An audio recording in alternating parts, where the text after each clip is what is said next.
وہ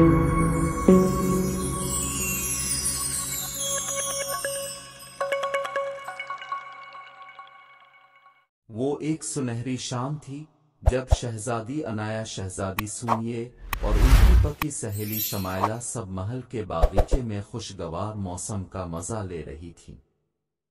شہزادی عنایا اور سونیے دونوں جڑواں بہنیں تھیں۔ بچپن سے ہی ان کی دوستی ایک اچھے گھرانے کی لڑکی شمائلہ سے تھی۔ یہ تینوں ایک دوسرے سے بے حد پیار کرتی اور ہمیشہ ساتھ ساتھ رہتی تھیں۔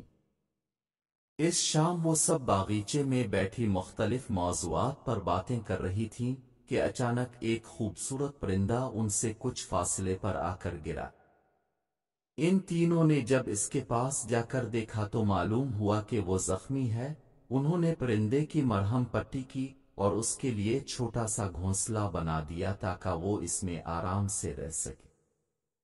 پرندہ آہستہ آہستہ ٹھیک ہو گیا۔ وہ سب بہت خوش تھیں۔ انہوں نے پرندے کے سر پر نرمی سے باری باری ہاتھ پھیرا تو وہ اچانک ایک خوبصورت پری کی شکل میں بدل گیا۔ وہ تینوں بہت حیران ہوئی، مگر پری نے انہیں کہا کہ انہوں نے اس کی دیکھ بھال کی جس کے بدلے وہ ان کو تحفہ دینا چاہتی۔ پھر اس نے اپنی چھڑی گھمائی تو اس کے ہاتھ میں ایک لال پوٹلی نمودار ہو گئی۔ جب اس نے اسے کھولا تو اس میں سے 3 خوبصورت سی چمکتی دھمکتی ہیرے کی انگوٹھیاں نکلیں جو اس نے ان تینوں میں تقسیم کر دیں اور کہا کہ جب کبھی مدد کی ضرورت ہو تو انگوٹھی کو اپنی مٹھی میں کس کر بند کر لیں تو وہ فوراً وہاں مدد کے لیے حاضر ہو جائے گی۔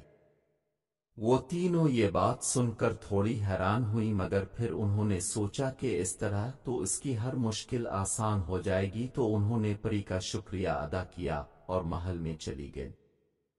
دن یوں ہی گزرتے گئے اور